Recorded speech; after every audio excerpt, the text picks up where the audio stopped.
There's breaking news in the Georgia election case tonight. It's going to the Georgia Court of Appeals. Judge Scott McAfee's decision not throwing Fulton County DA Phony Willis off the case, despite finding an appearance of impropriety, is now headed to the Georgia Court of Appeals. Judge McAfee signed an order today allowing that issue to go to the appellate court. Earlier today, I spoke with the defense lawyer who filed the motion that first exposed the relationship between Fulton County DA Phony Willis and now former Special Prosecutor Nathan Wade. Defense attorney Ashleigh Merchant represents Michael Roman, who was indicted along with former President Donald Trump and more than a dozen others. Here's part of that interview. Ashleigh Merchant, thank you very much for joining me. Thanks for having me. All right, earlier today, the news broke that the Fulton County judge, Scott McAfee, has certified the issue about disqualification of Phony Willis to the Georgia Court of Appeals. Does that automatically mean that the Georgia Court of Appeals will hear it? No, it doesn't. So how it works in Georgia is this is what's called an interim appeal. So it's kind of a pretrial appeal. So once he certifies it, now it's got to go to the Court of Appeals, and they will decide whether or not they're actually going to hear it on what's called the merits. So we've got 10 days to file our petition to them, to the Court of Appeals, and then they've got basically however much time they want to decide whether or not they want to actually hear the appeal. Now, I noticed in the order it said, though, things will proceed anyway. The trial court says that this isn't going to slow down at least that aspect of it, the trial moving forward, depending on what the Court of Appeals decides. Right. And, you know, where we're at is we've already litigated a lot of motions and we're waiting on rulings from the judge. So what that signaled to me was he's going to keep working. He's going to get us orders and while we're waiting on the Court of Appeals. But I don't think that the Court of Appeals will really take a super long time in this case, given all the issues. So I think we'll get probably a pretty quick ruling from them. But he's going to keep working while we're waiting on that. What would you consider quick? Because, you know, my first inclination would have been, and you know I'm a former criminal defense lawyer, is to file a motion to stay. Because, I mean, I don't know how long your Court of Appeals is likely to work, but if this drags on 6 months, there's a lot of work that's done. And even in terms of the prosecution, they're doing a lot of work if it's still moving forward and ultimately they get bumped from the case. Right. Well, you know, once they actually take the case, so once the Court of Appeals says we're going to take it, it's about 6 months, that process. But my reading of the order is once that happens, if they say, yes, we're going to hear it, at that point, the judge will no longer be considering it anymore. So Judge McAfee will be off the case at that point, and it would be in the Court of Appeals. So that sort of operates as a stay without us having to actually file for one. I fought with judges my whole life. Even been thrown out of a courtroom or two with the judges. But I thought Judge McAfee was an extremely thoughtful judge, even though I disagree with his opinion, because the way I looked at it, it's like if you had an inside job with bank tellers and they're both stealing money from the bank, is that it doesn't cure it by getting rid of one of the bank tellers if the other one's still there. That's the way I look at it. But he said, his says you get rid of one bank teller and you're fine. Right. I completely agree with you, Greta. I think that it's all or nothing. And so that's why it kind of surprised me that he split the baby, so to say, his Solomon-esque opinion, because I thought it was all or nothing. I thought either everyone would go or nobody would go. So it was surprising that just Mr. Wade went, because I still think that there's a conflict, and that goes over into everyone else and into all of the other prosecutors on this case. But we'll see what the Court of Appeals says. All right. For me, it wasn't. I don't care who she dated. The whole question is whether that she was candid about it, whether she testified truthfully under oath about it, and whether, if any way it was kept a secret. Was her relationship with Wade? Now you're the first one to bring it out in your motion that you filed, I think in early January. But was it sort of an open secret? Did everybody in her office know about it? Lawyers gossip. Were they all talking about it well before this? That's a really good question. A lot of us in the legal community were talking about why she hired Wade. So there was a lot of speculation because he was not the natural choice. He is someone from an adjoining county, never done a RICO case before, never been a district attorney, never worked in a district attorney's office. So he's not the person that you would immediately think, okay, that's who you would hire. So there had to be some other relationship there. It was kind of obvious. Talking with people who worked in that office, some of them knew, but I know they definitely kept it secret. On the stand, they called it private. But just for example, Miss Willis's dad, who she says she talked to 10 times a day, did not know about it. So it was clear that they were keeping this secret. It was clear they didn't want people to know about it. And, that's evident by the fact that I had to bring this motion for anybody to even know. And a lot of people were very surprised by it. Obviously, a prosecutor wants to A-team prosecuting a case. And I assume, and so I'm curious how big her office is, because in the U.S. Attorney's Office here, where I defended cases against, is that, you know, there are hundreds, and there's very experienced prosecutors. Would be very unusual, absent a conflict of interest, that you would go outside and get one. Were there competent, or are there good, experienced lawyers within her office who could have done a good job, who have more experience than Mr. Wade? 100%. I mean, you have definitely hit the nail on the head.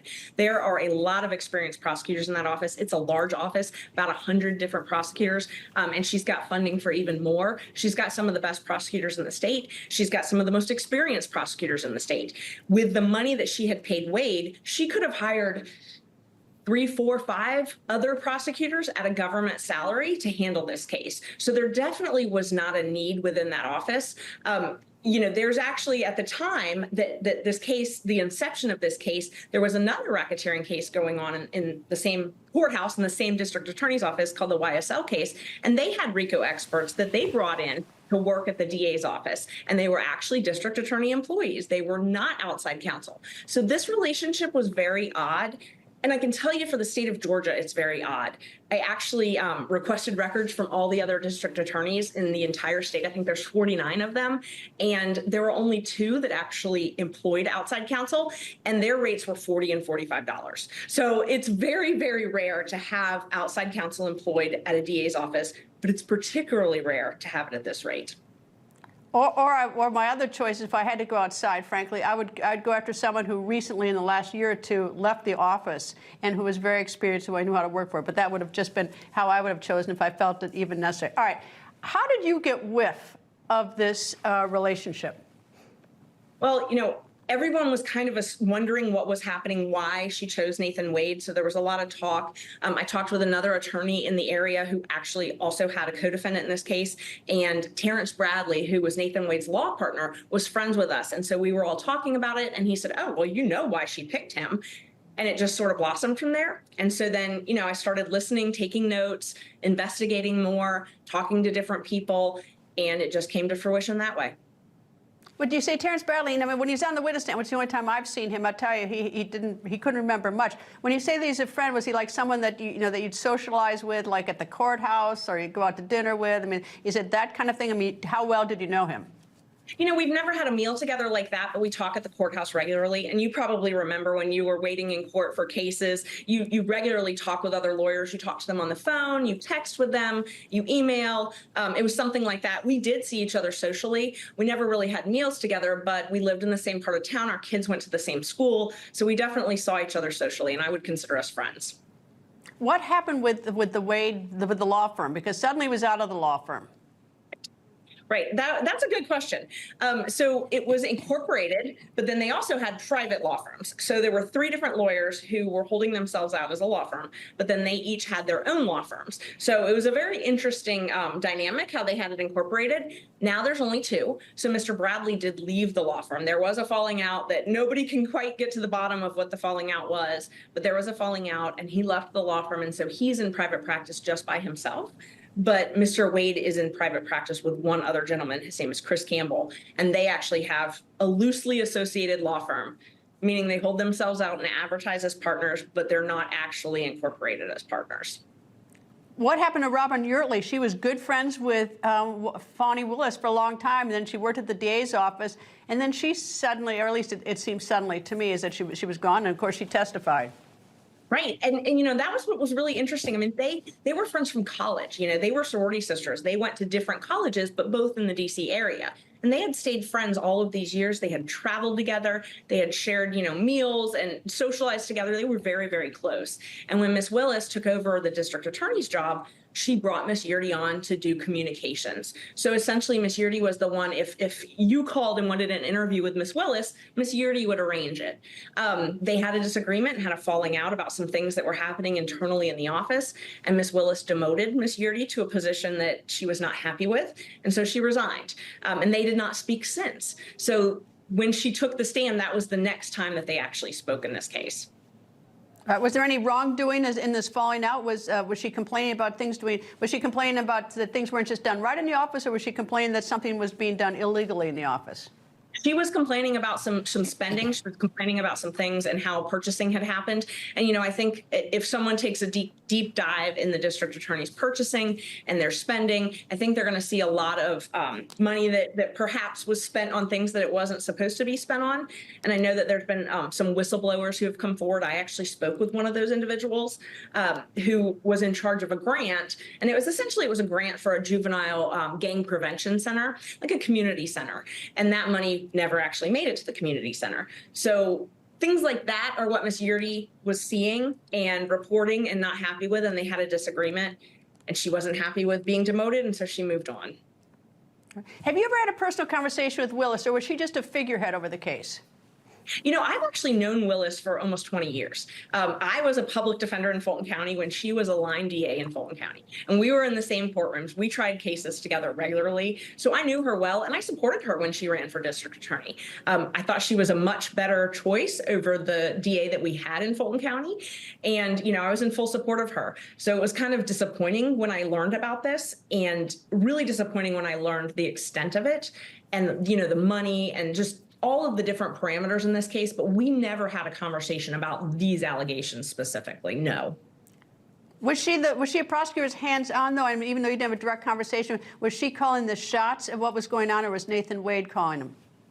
She was very hands-on. I will say Nathan Wade was the one calling the shots. And we saw that because there were a lot of communications where he would say, I'm the only one that has the authority to make deals and things like that. But he was really talking about his authority over the actual district attorneys, who worked in that office, not Miss Willis. The buck definitely stopped with Miss Willis. She was definitely the person who, she runs that office. She requires everyone to call her madame or madam. She definitely runs that office. And so I think nobody would say that there is anybody other than her who was leading the charge on this case. All right, when she took the witness stand, obviously she was very hot, and that's the only experience I have seen her is when she walked in, she was very angry. Was that anger, or is she sort of look, I've seen hostile prosecutors, I've dealt with them, or is that sort of the way, or was that not so much out of character in terms of how she deals with the courtroom and with defense lawyers? She's better with defense lawyers, but it's my understanding that's how she acts in her office. She's never acted like that with me before, ever. I have never witnessed that, but I have heard of it many times. I have heard of it, and there was a book that was published that I read that talked about getting the Willis treatment, I believe is what they called it, where she sort of berated some of the people on this case when they presented the first draft of the indictment. She was very mad about that. And so the authors go into detail about conversations about her sort of blowing a gasket almost over that. And they go into detail how that was commonplace for her. And that was something that they described as, sort of the Willis treatment. It's not something that I've ever seen, though. I have a real problem with this. I mean, in terms of making sure everybody saw this case, so they're watching it. And obviously it's important that a prosecutor look, clean, not like a prosecutor is in any way being dishonest. However, looking at her resistance, looking at statements that she'd made, looking at what she said in that church on January 14th, the interrogatory responses by Wade, his responses in court, Terrence Bradley's testimony, Robin Yurley's testimony, her testimony, all the phone records, everything. I do have a question whether or not perjury was committed on the stand. I'm not a jury. I don't conclude that perjury was, but I do believe an investigation should be done and a grand jury impaneled, and that she get a fair treatment, but that there should be an investigation. Is there any likelihood that there will be a special prosecutor assigned to investigate whether there's perjury or not perjury among any of these people? There should be.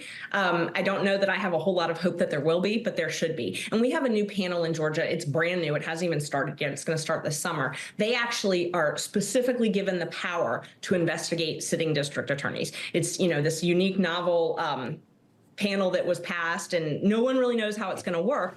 But they're supposed to be able to do this type of investigation, so I remain hopeful that they will.